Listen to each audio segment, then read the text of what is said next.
The night Daniel lost everything did not arrive quietly. It arrived with applause. The conference hall was bright, packed, alive with clapping hands and confident smiles. Daniel stood at the back of the room, holding a paper cup of cold coffee, watching his life being narrated on a giant screen by another man. "And as you can see," Victor Hale said into the microphone, calm and polished, "this concept was born from my own experiences. Years of research. Years of sacrifice." The crowd nodded. Investors leaned forward. Cameras flashed. Daniel's name was never mentioned. The idea on that screen, every slide, every diagram, every word, had come from nights Daniel barely slept. From notebooks filled with his handwriting. From conversations where he spoke with hope, and Victor listened with a smile that now felt like a blade. Daniel felt something heavy move inside his chest. Not anger yet. Not rage. Something colder. He realized in that moment that no one was coming to save him, and that realization would change everything. Daniel used to believe that hard work spoke for itself.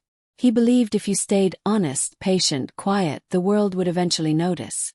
That talent and effort were currencies that never lost value. That belief made him invisible. He was the kind of man people described as reliable and nice. The kind who stayed late without complaining. The kind who listened more than he spoke. The kind who fixed problems quietly and never asked for credit. Victor Hale noticed that. Victor had a gift for reading people. He knew who wanted power, who wanted approval, and who wanted peace. Daniel wanted peace. That made him easy. They met 3 years earlier, in a shared office space that smelled of burnt coffee and ambition. Daniel was sketching ideas on a whiteboard when Victor walked in.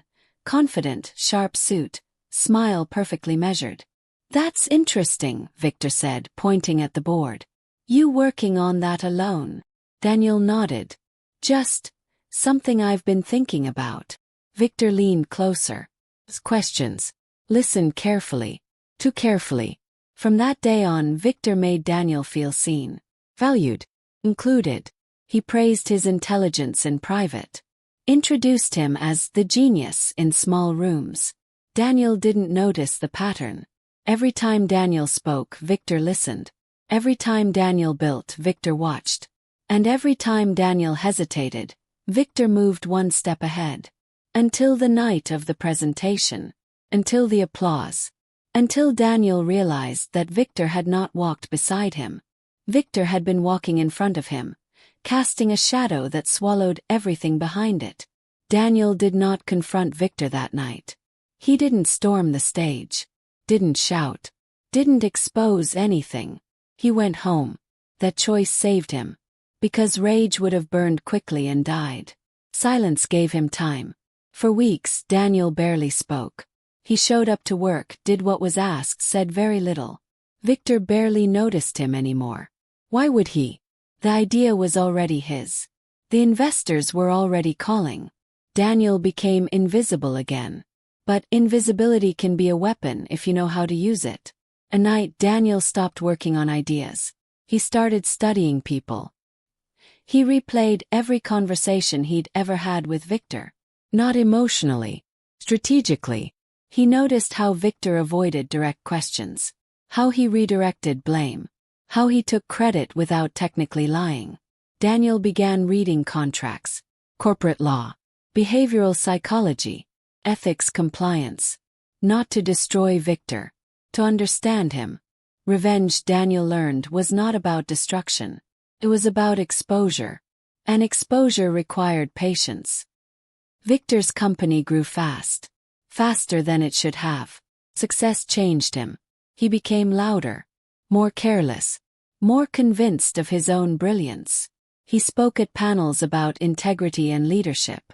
He posted quotes about honesty and trust. Daniel watched all of it quietly.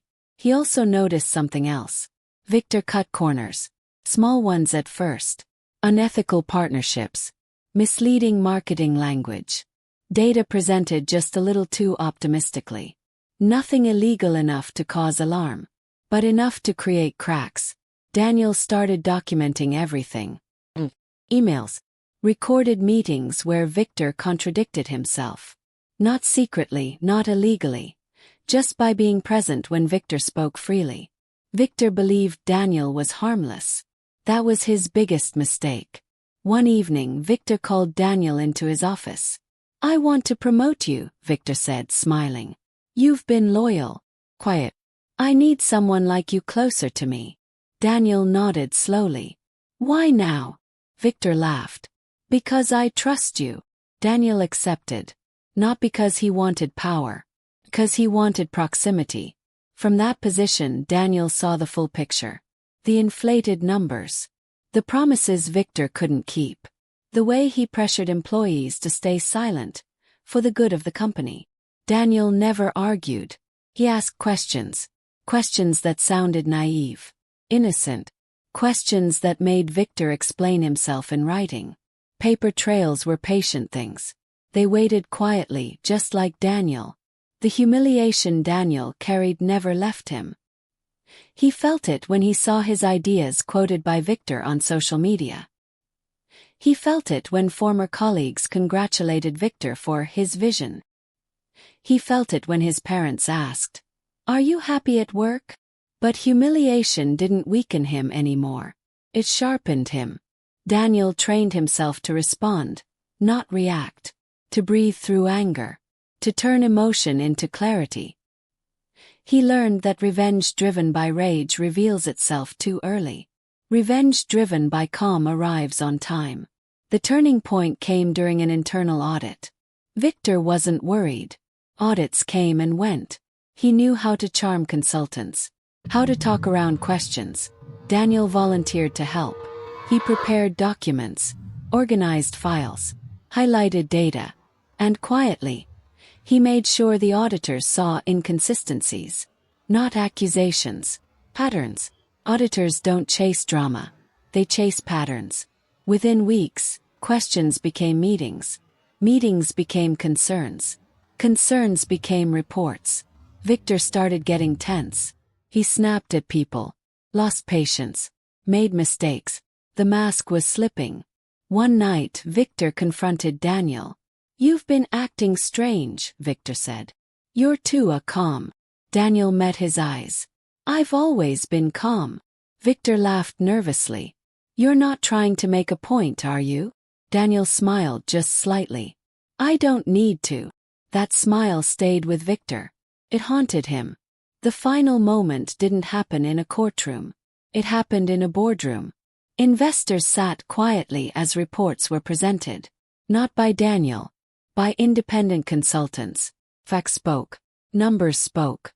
Emails spoke. Victor tried to explain. Tried to reframe. Tried to charm. But charm collapses under consistency. The room didn't explode with anger.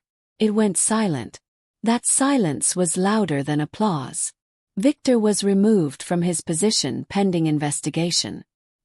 His reputation, carefully built on borrowed ideas and moral shortcuts, began to dissolve. No shouting, no spectacle, just truth calmly delivered. Daniel didn't celebrate. He went for a long walk. He thought about the nights he felt small, the days he questioned his worth, the times he almost quit.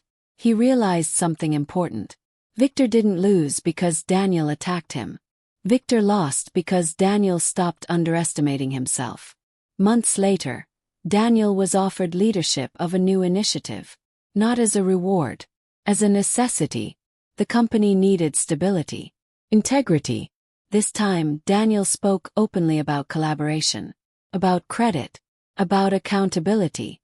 People listened, because his words matched his presence. Victor faded from public view. Not destroyed. Not humiliated publicly. Just revealed. And revelation is often the most powerful consequence of all. On the day Daniel signed his new contract, he received a message from Victor. Just one line. "You planned this." Daniel stared at the screen for a long time. Then he typed back, "No, I survived it." And that was the truth. Because revenge was never Daniel's goal. Freedom was. He learned that strength does not announce itself. Builds quietly. Waits. Watches. chooses the right moment, and when it arrives, it doesn't scream. Simply stands. If you are ever betrayed, remember this. You don't need to become loud to be powerful. You don't need to become cruel to be strong. Sometimes the greatest revenge is becoming so grounded, so capable, so clear, that the people who tried to break you can no longer reach you. Not because you pushed them down, but because you rose beyond them.